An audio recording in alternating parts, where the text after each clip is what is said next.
Lo ngerasa nggak sih dunia ini makin aneh? Baru selesai pandemi, langsung perang. Harga naik, konflik sana-sini, terus semua kayak ngikutin naskah yang udah disusun dari awal. Pertanyaannya, siapa yang nulis naskahnya? Ada dua istilah yang sering disebut di lingkaran teori konspirasi. Pax Chinica dan Pax Judaica. Dan dua-duanya ngaku bukan penguasa, tapi jejaknya ada di mana-mana. Pax itu istilah Latin buat perdamaian. Dulu ada Pax Romana, kekuasaan Romawi, terus ada Pax Americana, dominasi Amerika pasca Perang Dunia II. Nah sekarang muncul dua nama baru di balik layar, Pax Chinica, dominasi global ala Cina, dan Pax Judaica, katanya sih, dominasi elit Yahudi global. Tapi ini bukan soal negara doang, ini soal kekuatan ekonomi, teknologi, dan informasi. Siapa yang kontrol itu? Dialah yang bakalan kontrol dunia setelahnya. Lo lihat sendiri gimana Cina sekarang.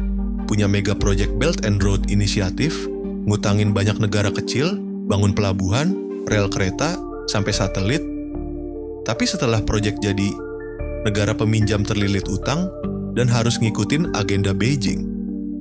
Gaya kolonial tapi versi abad 21. Bukan dijajah pakai senjata, tapi dijajah lewat ekonomi dan infrastruktur. Inilah yang dibilang Pax Chinica, perdamaian global versi Cina yang sebenarnya sih lebih kayak penjinakan massal. Nah, Pax Judaica ini lebih sensitif.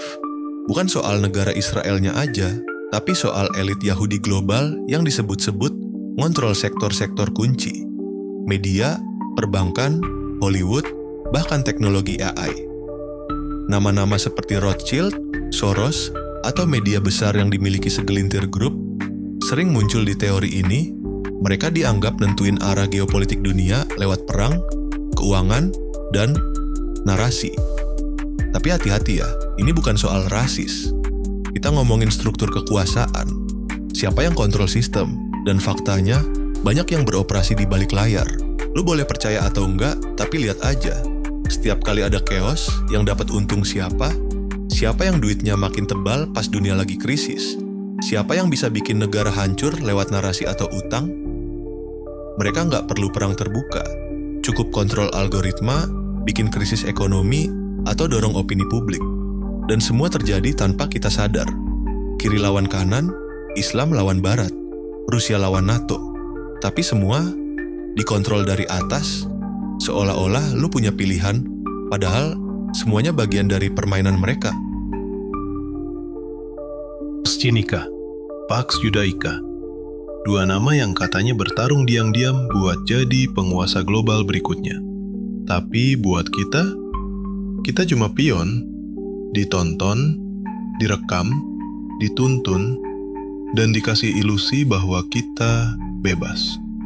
Lo bisa bilang ini cuma teori, tapi teori jadi nyata kalau cukup banyak orang yang nggak sadar. Sekarang gue tanya, lo masih pikir dunia ini berjalan natural? Atau semuanya emang udah di skenario dari awal? Gue cuma kasih cermin, sisanya lo nilai sendiri.